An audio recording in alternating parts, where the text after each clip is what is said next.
വെറുക്കുന്നുവെങ്കിൽ എന്നോട് നിങ്ങൾ തുടരണം. നബി സല്ലല്ലാഹു അലൈഹി വസല്ലമ തങ്ങളോട് പിൻപറ്റണം എന്നാണ് ഈ ആയത്തിൽ പറഞ്ഞത്. എന്നാൽ ഖുർആനിലെ മറ്റൊരു ആയത്ത് നിങ്ങൾ നോക്കൂ. والسابقون الأولون من المهاجرين والأنصار. ഇസ്ലാമിലേക്ക് ആദ്യമായി കടന്നു വന്ന മുഹാജിറുകളും അൻസാറുകളുമായ മുഴുവൻ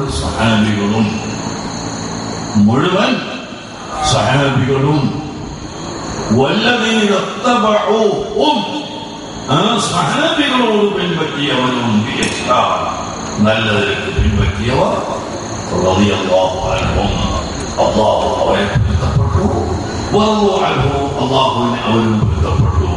ഇതും ആയത്തിൽ അല്ലേ? ഈ രണ്ട് ആയത്തിൽ ആദ്യത്തെ ആയത്തിൽ എന്ത് പറഞ്ഞു?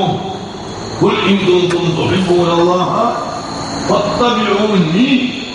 നബി സല്ലല്ലാഹു അലൈഹി വസല്ലം തങ്ങളോട് പിൻപറ്റണം എന്നാണ് ആ ആയത്തിൽ പറഞ്ഞത്.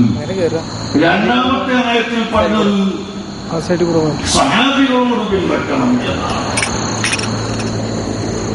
ഇത് രണ്ടും വൈരുദ്ധ്യമാണോ? ഒരിക്കലും വൈരുദ്ധ്യമല്ല. അല്ലാഹുവിന്റെ കലാമിൽ യാതൊരു വൈരുദ്ധ്യവും ഇല്ല. അല്ലാഹുവിന് മറതിയുള്ളവൻ അല്ല, അല്ലാഹുവിന് ക്ഷീണമുള്ളവൻ അല്ല, അല്ലാഹുവിന്റെ സൃഷ്ടികളുടെ ഒരു വിശേഷണവും ഇല്ലാത്തവൻ. സൃഷ്ടികളോട് എല്ലാ വിധത്തിലും പൂർണ്ണമായി വ്യത്യാസപ്പെട്ടവൻ ആണ് അല്ലാഹു. അതുകൊണ്ട് അല്ലാഹുവിന്റെ കലാമിൽ തെറ്റുകളോ കുറ്റങ്ങളോ പോരായ്മകളോ വൈരുദ്ധ്യങ്ങളോ ഒന്നും വരില്ല. പിന്നെ ഈ പറഞ്ഞതിന്റെ അർത്ഥമെന്ത്? ഇതുപോലുള്ള ഒരുപാട് ആയത്തുകളുണ്ട്. ജൂതന്മാരെ സംബന്ധിച്ച് അല്ലാഹു ഖുർആനിൽ തന്നെ പറഞ്ഞു, യുഅ്മിനൂന ബിബഅദ് വയക്ഫുറൂന ബിബഅദ്. ജൂതന്മാരുടെ സ്വഭാവം എന്താണ്?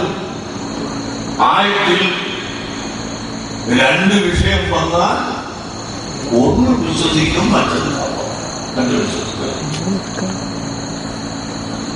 ബാഹ്യമായി അറിവില്ലാത്തവനെ നോക്കിയാൽ ഇത് രണ്ടും എതിരാണെന്ന് തോന്നുന്ന വിഷയങ്ങൾ വരുമ്പോൾ ഒന്നുകൊണ്ട് വിശ്വസിക്കുകയും മറ്റതിനെ നിഷേധിക്കുകയും ചെയ്യുന്നവർ ജൂതന്മാരാണെന്ന് ഖുർആൻ പഠിപ്പിച്ചിട്ടുണ്ട്. അതുകൊണ്ട് നമുക്ക് ഈ രണ്ട് ആയത്തും വൈരുദ്ധ്യമില്ലാത്ത വിധം മനസ്സിലാക്കി സ്വീകരിക്കണം. അതെന്താണ്? അഷ്റഫുൽ ഖൽഖ് സല്ലല്ലാഹു അലൈഹി വസല്ലമ തങ്ങളോട് പിൻപറ്റണമെങ്കിൽ അവിടുത്തെ സഹാബത്തിനോട് പിൻപറ്റിയേ പറ്റൂ. സഹാബത്തിനെ പിൻപറ്റാതെ നബിതങ്ങളെ പിൻപറ്റാൻ സാധിക്കുകയില്ല. ഒരു ചെറിയ ഉദാഹരണം ഞാൻ പറയട്ടെ. പരിശുദ്ധ ഖുർആനിൽ വുളൂ ചെയ്യുന്ന മസ്അല പറഞ്ഞിട്ടുണ്ട്. ഇദാ ഖുംതും ഇലസ്സലാത്തി ഫഗ്സിലൂ വുജൂഹക്കും. നിങ്ങൾ നിസ്കാരത്തിലേക്ക് നിൽക്കാൻ ഉദ്ദേശിച്ചാൽ നിങ്ങൾ മുഖം കഴുകണം.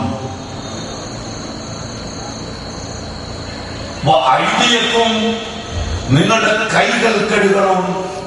ഇലൽ മറാഫിഖി മുട്ട് വരെ കഴുകണം, അല്ലെങ്കിൽ മുട്ട് ഉൾപ്പെടെ കഴുകണം.